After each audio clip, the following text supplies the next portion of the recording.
Today on the To Be the Church podcast, Ben is here, although he's dead on the inside. Let's jump in. Hello and welcome to the To Be the Church podcast, where we explore what it means to truly be the church in today's culture. Andrew here.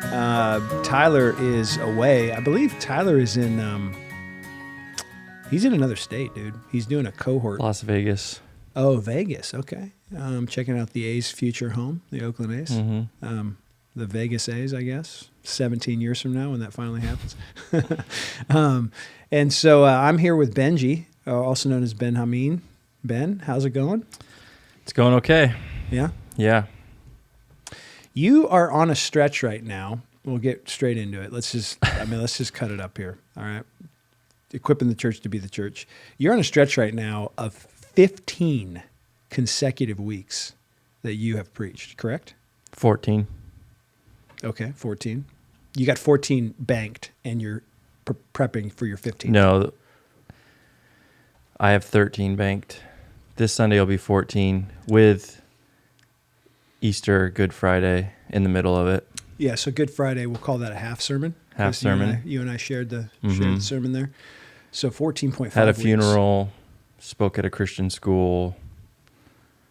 I've been teaching Sunday school for the last 4 or 5 weeks. Have you done some youth stuff in there too? Yeah. Yeah, like a Wednesday night or Youth two? conference was actually... Youth Con, you and me, the beginning of that? Yeah. So, Ben... And I spoke at Citizens a few weeks after that. I got a text from you, what was it? I don't know, a week or two ago, and you're like, just realized I'm in the middle of 14 straight, and I was like, why did you do that? And maybe speak to what is your problem. No. Seriously. I don't know. I was looking at the preaching specs, and I just started counting backwards, and I didn't even realize. I realized that I was very tired, but once I counted and it was like 12, the last 12 since mid-February, I was like, oh, well, that's probably why. That makes sense. I don't know why I did that. I think, see, the thing is, I've been out of the CW pulpit twice in that time period. Yeah. But I preached down at my old church, Grace, for one of those. Mm-hmm. And then I just preached this last Sunday at my brother's church in Salem. So the 2 weeks that I've been out of the CW pulpit, I've been in other pulpits. And Easter was right in the middle. I don't know why I didn't take a break right after Easter, but we just jumped right back into Genesis. Yeah, I don't know. I think I said on that text, like, what an idiot, because I normally try to do every 4 or 5 weeks, take a break. But I'm still on track to only do 40 this year, which is about my average. 40 in the CW pulpit, though, right?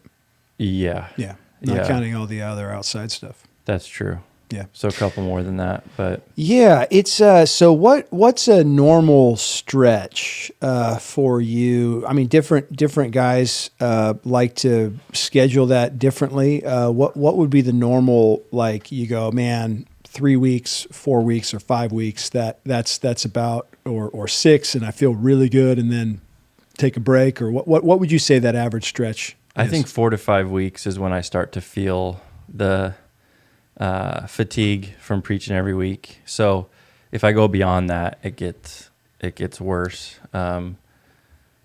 Especially when I like triple that without a break. Yeah. So. The difficulty in that, though, too, Ben, is that reality of preaching other places, or preaching, like youth conference that we both did together here, or, a Good Friday in there, and it kind of that prepping multiple times in a week and the bandwidth that takes. Do you know what your longest stretches since you became the lead pastor at Camas Washougal? I haven't looked. I think in that first year I had a couple long ones, but because I think we have all the data, but I'm looking at it right now. Oh, look at that stretch! Holy smokes! Okay, so in there's 11. You had 11 in a row in 2020 at one point. No, that was 2019, excuse me. 11 in a row. Oh, and then you had, there's Todd Miles in the middle of that. Todd saved you there. Ooh, tricky. Pete Potloff. So there was a stretch where there were, 12, 13, 14, 15 straight in 2019 that a Potloff spoke.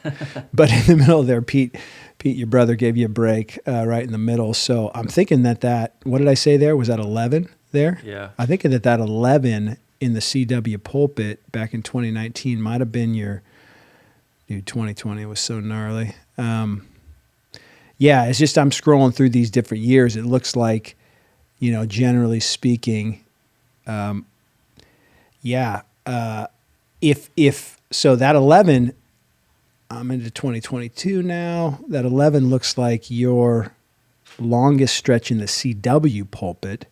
So there's a chance that the stretch you're in right now of preaching 14 consecutive Sundays is the longest stretch that you've ever gone without a preaching break since you became a lead pastor. In a lead pulpit, yeah. I'm sure I did plenty of those as a youth pastor. Oh, yeah, multiple times per week. But yeah, sure. that's just, it's youth stuff. Yeah, that's not as real a youth guy. pastoring. Yeah. Yeah, but as a youth guy, it's like it's a different ball game, dude. You're like, it's still the weight and the stuff like that, but you're younger. The nature of the thing is different. It's just, it still is legit difficult, but the Sunday sermon and being a lead guy. So yeah, you're looking pretty good, Ben, but you're in the longest preaching stretch without a break that you've had since becoming a lead pastor. Yeah. So don't judge a book by its cover. I'm dying on the inside. Yeah, look deep in my eyes. There's nothing behind them. Yeah. Yeah. It's been quite the stretch, and I definitely feel tired. But the thing is, like, the church is doing really well. Like, the last 4 weeks, 2 of those, actually we had 3 in a row, I think, that were the highest attended non-Easters ever. Yep. So we're creeping towards 200. And so that's going well. Our giving has been good. Health, we had installing 4 new deacons, have 5 guys going through like a leadership and discipleship cohort to be potential future elders and deacons. Teaching an 8-week Sunday school class on spiritual disciplines. It's been really well attended. So tons of new faces every week. So yeah, things are going really well. Yeah. It's not fruitful. Not because of me. Mainly because of you. No, despite me. But I just need a break. So yeah. And we're getting one. Yeah, and it's good. I think there's nothing written in Scripture about like how many straight weeks you should preach. It's like these are just things you grow through, you learn through. I started in 2010 and 2011 when I first got here. I did 29 in a row, and that was just not smart, And I think I did 49 of the first 52 or so, 48 maybe, but. And that was just dumb. I mean, that was not smart. And so, yeah, I like what you're saying, that 4 to 6 tends to be a pretty good rhythm. And then as you, and we have teaching teams, preaching teams at both our churches. This is more just a matter of scheduling that you just, and I did notice last year though, that, last year, I preached at 3 or maybe 4 other churches over the year, and that was the most I had done at other places in a year. And that's difficult, dude, because you get a break from your pulpit, but then you're still fully doing all the preparation and all that kind of stuff, and it's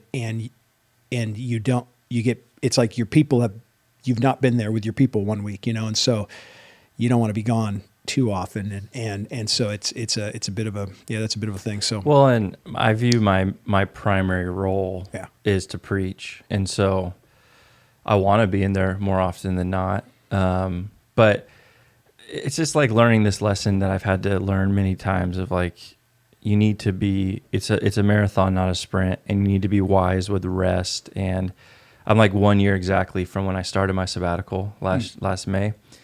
And it's like, okay, like I'm not gonna be able to do this for 6 more years at this pace and make it to another sabbatical. So sure. Like I need to be wise with those things. But yeah. Yeah. All right. Well, let's switch subjects real quick. We've got an Instagram post from Paul Tripp that. Dude, I have a better Instagram post. You do? Yes. All right. To talk about. I actually just saw this. Was it from Paul? No. Oh, okay. So sorry, Paul. David Tripp. We are not discussing your Insta. I know Tripp's a big listener to the To Be the Church podcast, so he's probably right now shedding a tear, knowing that we are not going to discuss his post. Which, while you're finding that other post, I'll read Tripp's post. No one has been chosen by God just to be a recipient of the redemptive work of his kingdom. No, everyone who has been chosen to be a recipient has also been commissioned to be an instrument of the work of that kingdom as well, to bring about the completion of our redemption.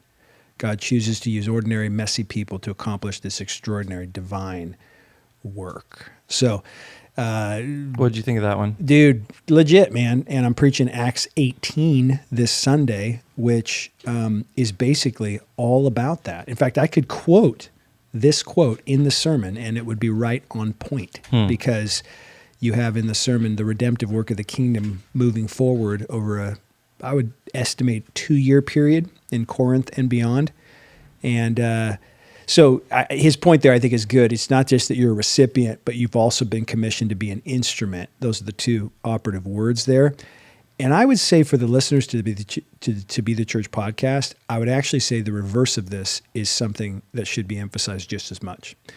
Like for those people who listen, who are staff people at churches and those kind of things, I think for the normal church person, the emphasis being on a recipient, like God's done something for you and he's called you into his kingdom. But hey, listen, you're also chosen to be an instrument of that work, right? So like get in the game. But for a lot of the listeners to this who are church staffers or really involved in churches, serving a ton, you have been commissioned to be an instrument, but you've also been chosen to be a recipient. And I think that's the part that a lot of people who work a ton in the church and as the church miss. That like, I'm just a widget. I'm just an instrument of his redemptive, but no, you're also chosen to be a recipient. So this is something he's doing in you and for you, and that's being done to you, right? A sanctification of the work of the Spirit, not just something that you're called to do. So anyway, yeah. And so for on the flip side, not the person working in the church, but just the church member. The post I think it was titled "Ecclesiastical Consumerism." And he talks about how, like all of us would love to have our discipleship and spiritual formation be directed by a trained professional, like a pastor, someone. But he's like, that's just not the reality of the local church. And he quotes, one of our core passages. We always go back to Ephesians 4, that the trained professionals, the pastors, their job is to equip you and the rest of the church to do the work of the ministry. And so I think his main point was, most of your spiritual growth and transformation is going to come not from pastors and those necessarily who are leaders, but just from other brothers and sisters within the body. Yep. And so look for others, to minister into that way, and then be that sort of instrument for others. That's just how the church works, right? When every part is functioning as it should, the body's built up in love. And so we're not just we're not consumers only. We're participants in spiritual formation in our churches. That's good. What's this other IG post that stands for Instagram that you found? Well, I could read it and we could talk about it, or we could save it for a future episode. I don't know what we're at time-wise. You're at 12 minutes. Oh, dude. Okay, yeah. I feel like we've been talking for hours. Like you're 3 minutes in. You preached 14 in a row. That's your problem. Yeah. Okay. I just saw this today. Let me read it for you. It's got a few slides, but I want your take on it. All right. Okay. Don't tell me the source. I won't. You are not Billy Graham. You are not John Piper. You are not Al Mohler. You will struggle to find a church. The church will have 75 people. It will be away from your family. Legacy families will control the church. You can listen in on the committees. Their traditions cannot be broken. You will spend half your week on sermon prep. People will forget everything by next week. They will remember the joke you told.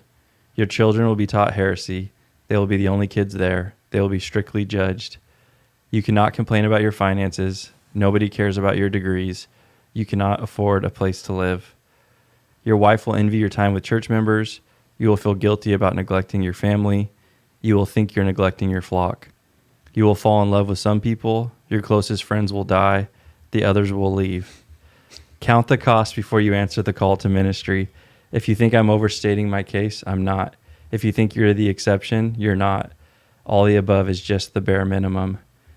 If you can, find something else to do. If you can't, you're still not called. But if you are, count the cost. Then enjoy. So, whoa. Yeah. So was that Satan or is it? no, that's a person I've never heard of, who wrote this. Yeah. And this really well-known Instagram account, Honest Youth Pastor, he shared it. And so his kind of caption was, I know a lot of pastors, and these slides from Chris are correct in a number of their situations. What are your thoughts? Pray for your pastors to be faithful. Take care of them when they are.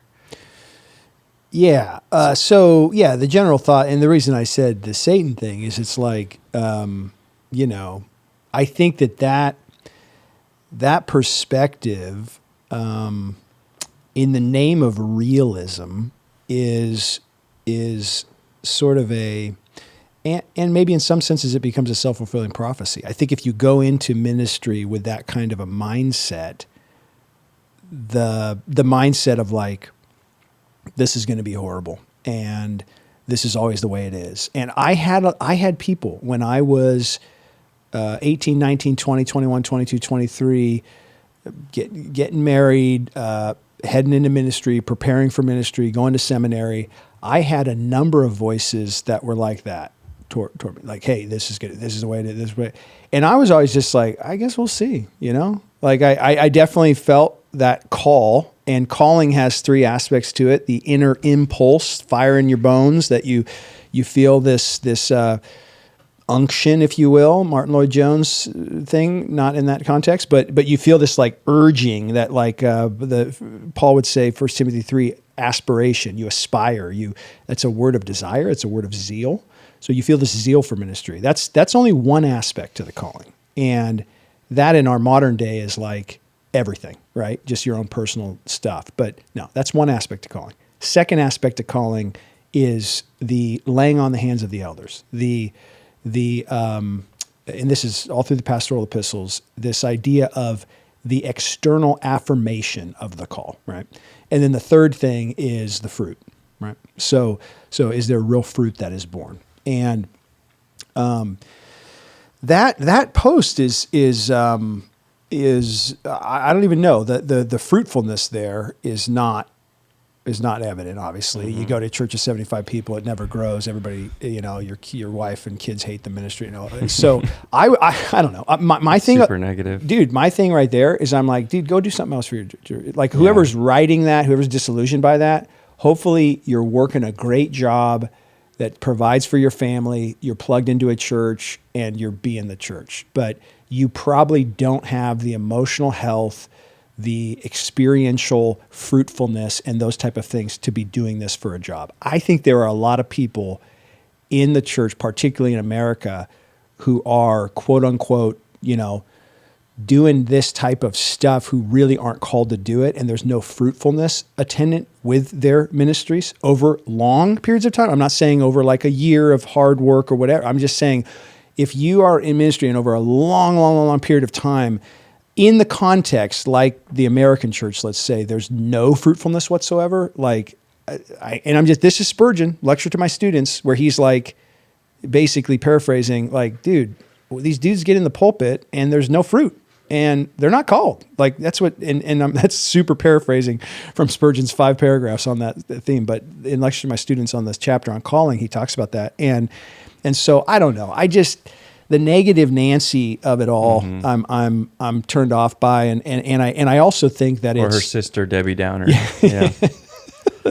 I don't know. What are your thoughts on it? Yeah, no, I agree. Like, my first thought was, I bet this guy wrote this on a Monday, because we all feel that way after 14 straight. Yeah, and I sympathize with this idea that I was just actually talking to a young guy today, and I told him it's because I'm in this long stretch that I might sound this way, but like when I was in college and seminary, there was a lot of us, it seemed like, who loved the idea of being a pastor, whatever sort of status it came with, or just the perceived prestige of being up front and being the guy. But it's like, dude, talk to someone who's like preached 14 Sundays in a row and ask them about the prestige or the status. Like, it's hard. And so I think this could be a good cautionary kind of to younger guys. Like, hey, it's not, a lot of ministry is just a grind, and it's embracing obscurity, and it's suffering well and walking alongside people for a long time. But at the same time, this is just overly negative, I think. And so I actually responded on Instagram. I don't often do this. What? Okay, what's Ben's response? Because the guy said, this is great. The guy said, what are your thoughts? And I said, I've been a pastor for over 15 years. A lot of these things are true, but it's not like this all the time or in every season. Sounds like the brother needs a sabbatical or an extended break, and also needs to courageously lead hard change in the culture of his church. So that's great. That's a good response. Yeah. Because there are really hard times like this. Yeah, but it is a grind for sure. But like when he says legacy families will control the church, you can't complain about your finances. You can't afford a place to live. Like, dude, those aren't things that any pastor should just be like, yeah, this is just the culture, and this is just how it is. Like, you need to lead change. Exactly. Teach your, I mean, some of the revitalization you've done in your ministry time, like, it's hard. You're going to lose people. You're going to offend people. But, like, lead the change where we're not going to have a culture where our pastors can't afford a place to live. Yeah. Or where there's no thriving kids ministry and it's only the pastor's kids there. Or if people are only remembering your joke from the sermon the week before, maybe you're not doing great at preaching. Or and you spent half your week prepping that sermon? Yeah, or your wife will envy the church, or you'll feel guilt. Like, yes, there are times of that, but like, that's not like, this is my lot in ministry and this is just how it is. And it's like, no, like, change personally, change the culture of your church, change the leaders. And this doesn't have to be the norm for ministry. Yes, there'll be seasons of this, but ministry's hard, but it's also can be really great if you're leading well. And so, this is just all negative with no, like, how do you get out of this? Is this just a lot for ministry, or is there a way to actually do it better? Yeah, and I think that the reason I said the Satan thing is because, like, ministry's not the bad guy. Like mission is not the bad guy. Like, what the heck? And I hear that a lot of people that are in it and get paid to do it even. And it's like this negative perspective on it. And you're like, you're talking about like being called to doing this for a job,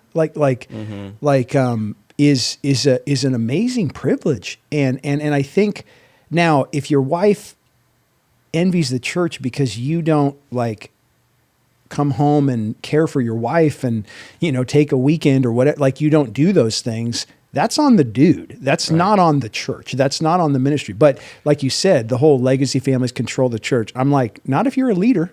Like they can control the church when you get there, but like they shouldn't be controlling it 6 months later. Like that's what this is. That's the job, right? And so, I just think like, those are the things. Yeah, I think we have a really similar perspective on it, and I think you help temper my like kind of like, dude, my initial stuff by offering a balanced thing that ministry is a grind, dude, and this is a very unglamorous thing, and those who and we've seen it over our years. And you talk about Bible college, seminary, and the glamorous thing of like that pastor or this or whatever, and the celebrity pastor world and all these things, and it's like, you're not John Piper and you're not, Billy Graham. Like, exactly. That is true. And don't be them. You don't try to be them. Don't try to mimic them, right? Learn from them and whatever else and be encouraged by them. But I think like be who the Lord's called you to be in the context he's called you to, serve faithfully and know that like, I don't know. I don't think beating your head against the wall in that spot, if there's no fruit and particularly if they're not caring for your family and you've been equipped to do this, and those type of deals, like then, like move on, transition. And you might not be able to lead in the way it's set up, but that doesn't mean you have to stay there forever. But I just would encourage guys, like most of us are going to pastor churches of a couple hundred tops, right? That's statistically going to be the case. That doesn't mean your ministry is a failure at all.